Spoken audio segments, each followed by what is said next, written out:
Visitors from space are routinely examining human specimens, abducting men, women, and children in order to conduct disturbing biological experiments. Very, very few people who've had the experience are willing to talk about it publicly. There is such a kind of ridicule factor. Bud Hopkins, researcher and author of the best-selling book Intruders, is America's leading investigator into the alien abduction phenomenon, and largely responsible for bringing the astonishing situation to the nation's attention. The most important thing about this, I think, in studying it, is to realize that there are very distinct patterns. This is not just a box full of crazy experiences which are mutually contradictory. The patterns start this way.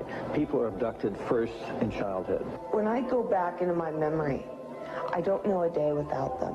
And they are then re-abducted over many, many, many years. When I saw this light on the freeway, my first reaction was, oh my God, not again. I grabbed the side of my bed like, no, you're not gonna get away with this. You're not gonna get away with it this time.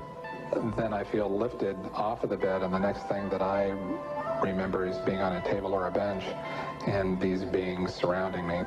Samples are taken from the skin. There are very distinct scars that result from these biopsies, whatever we want to call them. I have a scar on my hand. It seems to be a triangle shape that's a half an inch by half an inch if you were to measure it. They were just red and blistery and kind of in a large equilateral triangle on each foot.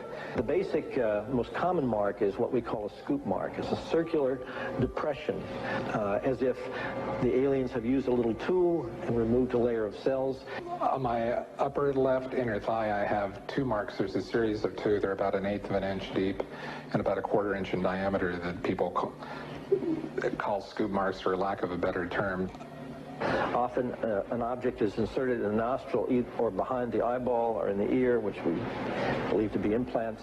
On my shin, between my ankle and my knee, were two puncture marks. In fact, I hesitate to call them that because they were larger and deeper. They were like two holes drilled vertically along my shin into my leg. And that frightened me deeply because I have no idea how those got there. I could only speculate as to why they were doing that, although I do know that, bone marrow contains genetic material, I mean blood. They're interested in who you are genetically. They seem to be desperate for our genetic material, our DNA, our particular genetic makeup, as if they have reached some point of, let's say, some point of no return in their evolutionary development, and they need to revivify themselves through something they can get from us, a more primitive and perhaps more robust species. People generally describe one particular type of figure as the basic alien type, which is a small figure, 3.5 to 4.5 feet tall, huge head, huge black eyes, hairless, grayish-white skin, just a tiny slit for a mouth that doesn't move, and so forth. I'd say that accounts for about 85% of the descriptions. There's some that look like praying mantis that are very mean and very violent. It is a violation of your body. It's a violation of your space. They don't ask permission. They take you. On this earth, when you are raped, when you are mugged, even if you don't see that person that is doing you bodily harm, you have somewhere to go. You can go to the police and at least give a report whether they do something or not. You have somewhere to go. But in this case, you have no one to talk to. You have no one to say, this has happened to me. I've been so violated. You don't even know. And you're not ready for this. My love life went to hell. My schooling went to hell. Everything went to hell. And it's terrifying. It's not fun. It ruins your life because you have nowhere to go. Twinkle, twinkle, little star, how I wonder what you are. Up above the world so high, like a diamond in the sky. Makes me want to cry.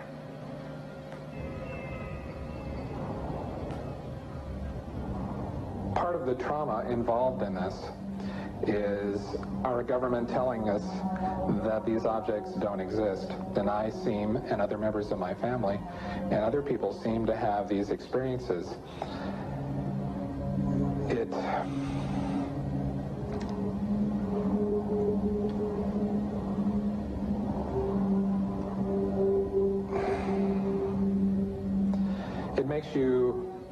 It makes you doubt your sanity.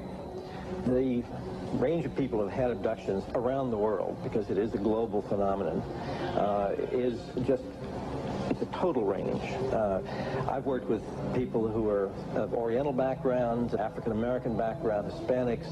I've worked with one NASA scientist, a research scientist, who is an abductee, a police lieutenant from the South, doctors, lawyers. I mean, I've had, incidentally, 7 psychiatrists come to me because of their own personal abduction experiences. The phenomenon affects people from all walks of life. And it has a dramatic effect on families. Debbie and Terry know firsthand. Both are ongoing abductees with deep concerns about the chilling connections between aliens and their children. I thought this was mental illness. Then my son started speaking about little airmen coming into his room and taking us up, and there was even one point where he said, "They took blood out of you, Mama."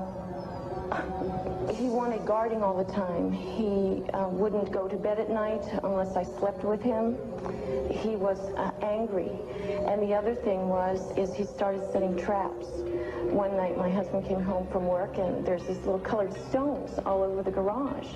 And Dale, my husband, said, "What is this for?" And he says, "Well, this is when the airmen come, they slip and fall on their butts." The interesting thing about children is a sort of innocence about their perceptions.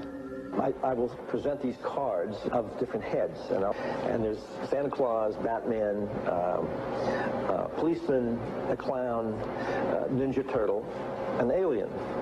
What we do is to see how the child responds when we get to the alien face, and it can be extremely moving, because I've seen children just collapse when they see the drawing of the alien, crying, hugging their fathers or their mothers in terror. Well, she was 4 years old, and she was past bedwetting and all of that behavior. She was beyond that, and she'd never wet her bed. And when we moved to Banning, she started having nightmares every night and wetting her bed. And a couple of weeks ago, she had a bunch of scratches on her face, and she didn't have them when she went to bed. I said, "What happened?" And it was funny. The only thing I could get out of her was that she asked me, "Do aliens hurt you?" And I went, "What?" And a woman told me, for instance, that her little girl, when she was first able to talk, would tell her about these nightmares of what she called the bugs coming in the room. And they were big bugs with big eyes.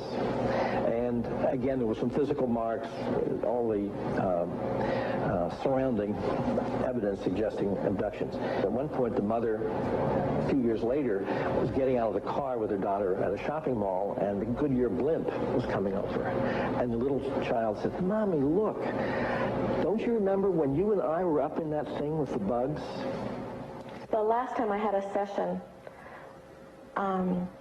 in that session I actually saw Lexi being escorted by 2 small grays. And it was very upsetting to me. I could not handle the fact that my daughter was being subjected to something that I had no control over. And when I think you have no control over something, that you're so helpless, it's like your child's drowning or something, and you can't save them. I feel like I'm going to go crazy because there isn't anything I can do for my son. I know. One of the most interesting things, too, from a child's point of view, has to do with the fact that communication is telepathic. One little boy drew on some drawings he'd made for me of the aliens. He put on the side of the head, each alien head, a gigantic ear, just one. And his mother said, "What's that?" And he said, "Well, Mommy, I know they don't have ears, but I put that there because, you know, they can hear everything you're thinking."